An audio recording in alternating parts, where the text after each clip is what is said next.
spend it, I think it's like.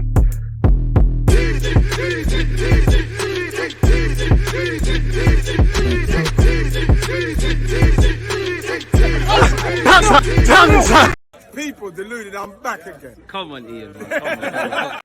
Come on, Ian. Thank you very much for that introduction. And with an intro like that, what more can I say? People deluded, I'm back again. I hope you're doing well and safe. I hope you and your loved ones are in good spirits. And I hope you're having a progressive week. Thank you for tuning back in, people. Appreciative of all of you lot tuned in. And I appreciate all the consistent support some of you give my platforms, whether it's Twitter, Twitch, Instagram, YouTube, all of these things. Make sure you're subscribing, hitting the like button, turning on your notifications, checking out the description for information of where you can follow the dude.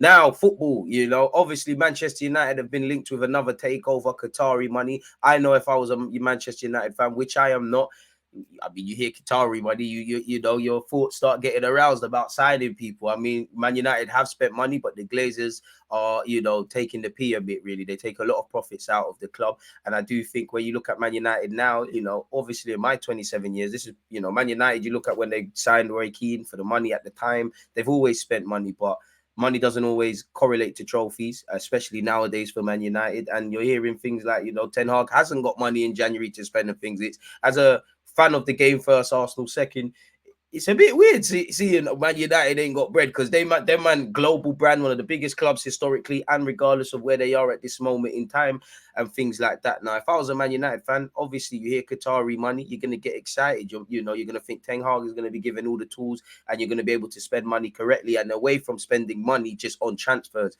you know, putting things into place. Because if we go and look at Manchester City, not just Man United, but specific to United for this, they are bullying Man United on the sport in front of recent and all aspects of the club, the facilities, the scouting, all of them, you know, fragments at the club. And these are things that Man United need to get right, much less the facilities. Old Trafford is really living up to its name. When you hear the Qatari lad or the Qatari consortium, there's also rumors of Saudi. When you hear they're involved and they want to get them things right, that would excite you people.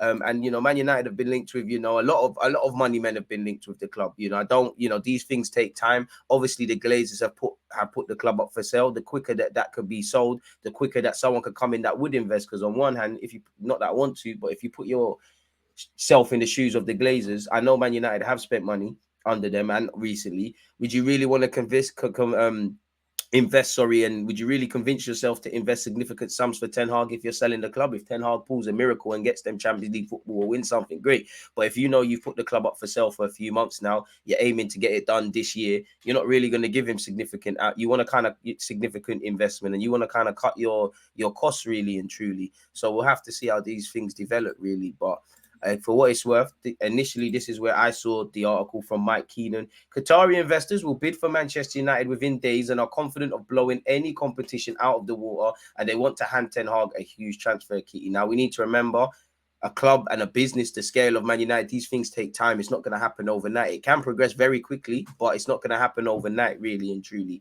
And if I was a Man United fan, if they really care about the club, for me, the thing that would excite me the most away from transfers is that you're going to get the right scouts, the right technical directors, the right physios, every aspect of the club. Again, you have to look at who is doing it. As an Arsenal fan, I want us to be like City, from their scouting to their recruitment of young players to the players they bring in. Every fragment, transfers are almost the least important, because if spending money was the case, every Premier League team would be doing all right. We live in a day and age where Sigurdsson of Everton cost 50 million. Everton has spent a lot of money. Look where they are at the moment. Big up Sean Dice for taking 3 points off ours, and seems like he'll keep them in the division, in my opinion, somehow.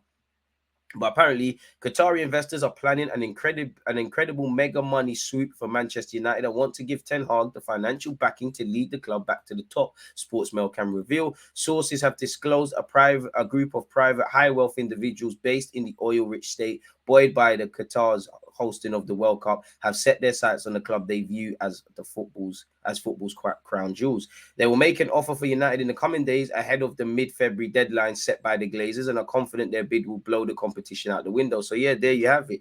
If they are confident, there you have it, really and truly. United owners are seeking more than 6 billion. Now, for argument's sake, the Qataris, not that I think they will, they might say, we only want to give you 5.9. So there's negotiating to be done. There's I's to be dotted and T's to be crossed. But looking at it from a neutral perspective, I think every football fan deserves, to have belief in their club, deserves to have the right of an owner or owners or group of owners that they might not get it right, but has the best interests. And Man United, I don't want to say they're a sleeping giant because they're still there, but compared to what they were, they are a sleeping giant. Again, bullied by Liverpool, bullied by City, and it shouldn't be that. And especially now that you've got Ten Hag getting things right, you need to help him, because in the grand scheme of things, managers are the least important and the most disposable, really. He can have all the ideas if he wants. If you don't give him the signings he wants, if you don't employ, I don't know, a sporting director or scouts that can identify areas of recruitment, because even if we go back to Ralph Rangnick, again, couple of the players he was saying, get Darwin Núñez, get Caicedo, and all of these kind of guys, regardless if you rated him or not, and they didn't want to get it done, really. So nobody is singing from the same hymn sheet, really. A dramatic improvement for my club, Arsenal, has been whether I rate the Cronkies or Arteta or Edus, because they're kind of singing from the same hymn sheet. I ain't gonna lie, reading this, big up the Cronkies in that, but Qatari money. We're in London. You wanna, some of your cousins might not be involved in this. You wanna come by our thing, really? What happened to that Spotify don? He's gone away, innit? Got his stocks up and cut. But United owners are seeking more than $6 billion for the club, and there is a prospect of another huge bill to redevelop Old Trafford or knock down the iconic venue and build a new state-of-the-art facility. Such a project could cost more than $2 billion, so that would take the cost to £8 billion before they've really seen anything they want to see in that Man United win a league or something like that. But that would not be a problem for the Qatari group. Fan engagement is at the heart of their bid, and they may well seek the views of supporters on the future of the stadium. And obviously, a stadium would take years to build because you got to get planning, you got to find a space. I don't know. I don't think they can redevelop Man United beyond just fixing it up in terms of capacity is much more than they can. One potential stumbling block is the Qatar Sports Investment ownership of PSG. One entity cannot own two clubs in the same competition, and United and PSG could meet in Europe. The bid for United would come from a separate individual Qatari investors. There is no interest in a partial stake, with only a full-blown takeover being discussed. Insiders have disclosed that the group want to use the knowledge to gain from the host in the World Cup and are seeking a new project. That would include handing Ten Hag a transfer war chest to allow him to compete for the signings with the world's richest clubs. I don't doubt any of this, but just based on the article, we got to remember this man has to get clicks on his article, so he is using a bit of language there. There are significant funds available, they said. These people are serious. They want to make sure that United are where they should be, and they are confident theirs will be the strongest bid. Fair enough. They want to strengthen the squad to put them back at the top, but they also want this to be good for the community. They also want to build on the success of the World Cup. They recognize that Man United is the biggest football club in the world. Obviously, Man United's brand would help Qatar.